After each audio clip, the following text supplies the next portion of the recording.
Need for Speed 3 Hot Pursuit on the PS1. Fast speeds, good soundtrack, lots of shortcuts, getting air, being able to drive exotic cars, and the generally unrealistic gameplay. It's even better in emulation because you can rewind everything if you make a mistake, so you're not wasting a lot of time, but also because it's a PS1 game, turning the CPU speed up to double, so 200%, actually lets me run the game closer to 60 frames per second. I keep everything else stock, so no widescreen or anything, no higher resolutions or anything like that. It just feels like a regular PlayStation game that just has a way better frame rate. And I feel like that helped me enjoy it more because I was playing in first-person view and being able to have that much control over the car at that higher frame rate and in that view made things easier.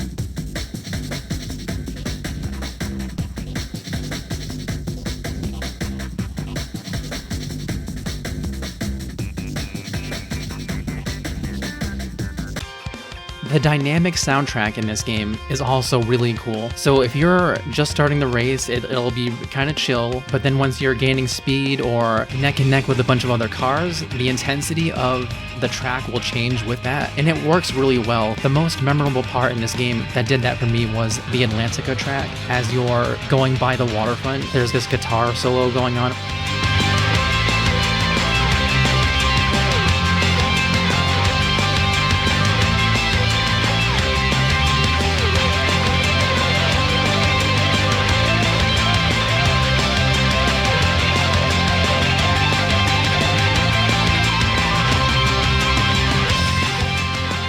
It's one of my favorite parts of the game, the Atlantica track in general, with the rock soundtrack. Because, right, another thing, this game has both rock and techno soundtracks. When I first played this game, I was very familiar with the techno style of music, and I was kind of burnt out on it. So the rock soundtrack was a very welcome addition. So the rock soundtrack also fits the theme of the tracks a little bit better, too. One easy example is one of the tracks takes place in the desert. It kind of has some cowboy motifs in there. So those are good aspects of the rock soundtrack.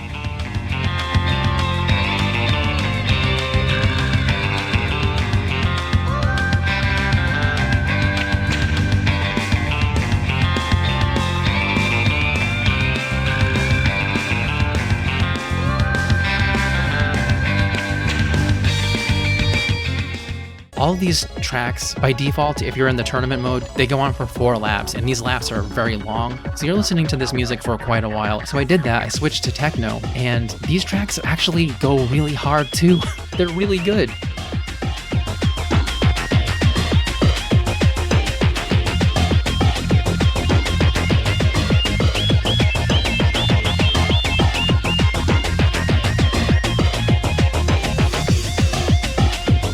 So this is the second video that I'm making talking about good soundtracks. It really helps make a game more fun. Okay, so how does the game actually play? How does it control? So by default, the game does run at 30 frames a second, or less, depending on where you're at. It's a PS1 game, you know? Yeah, and with some cars, it can feel like you're driving a tank. They don't turn well, and you really have to use that handbrake to maneuver that car around. They're not supposed to handle perfectly. There's supposed to be some kind of challenge in there, but it feels like they're still a little bit more tanky, and that can be a good thing or a bad thing. So if you're making a difficult turn and you're not gonna make it, you can just ride the wall still, and you'll be fine. But also, if you just graze a corner, you might flip that car easily. But it's still really fun. And there's a good chance that you can actually land the car back on its wheels after doing a complete forward or backward flip or sideways flip. Yeah, so other downsides are the track length, as I mentioned earlier. If you're in a tournament, you cannot change the laps down from 4 to 2, which seems more reasonable. And you can even go as high as 8 laps. That's a long time to race. Also in the tournament, if one particular car gets too far ahead of you, you can just call it quits. You're never gonna catch up. That's just racing games in general, though. All the cars do have their own handling styles. The Ferrari F350, that one might be too easy to drive. I feel like if I just use the handbrake, just tap the handbrake as I'm going around a corner, I can easily adjust. It almost felt like I was playing Wipeout in that regard. Like if I switched my view to first person and then tried to steer the car, I would just tap the handbrake and I'd be good. So why is that bad? I just wonder if it's really me being skillful or if that's just an easy car to handle, which I can get over that. It's just, it stood out out to me for sure. I still think this game is worth it. The tracks aren't too easy. You're gonna get the feeling of high speed and some control and having a lot of fun, but you're not gonna get all the turns right, so there's incentive to go back there and keep improving. And it feels nice to do that most of the time. So back in the PS1 days, memory card loading took forever, so even just to get a race started, it just takes a long time, which for me, I just press the fast forward button when that happens. It just makes things so much better. Yeah, the other advantage of the save states and the rewinding is that you can learn better. So if you mess up a turn, if you just rewind, you can be like, okay, let's do that. I know that the Forza games have that, and I guess that's why they put it in there, because it's a really cool gameplay addition. Yeah, so thanks for watching the video, and let me know if you have any favorite racing games on the PS1 or otherwise.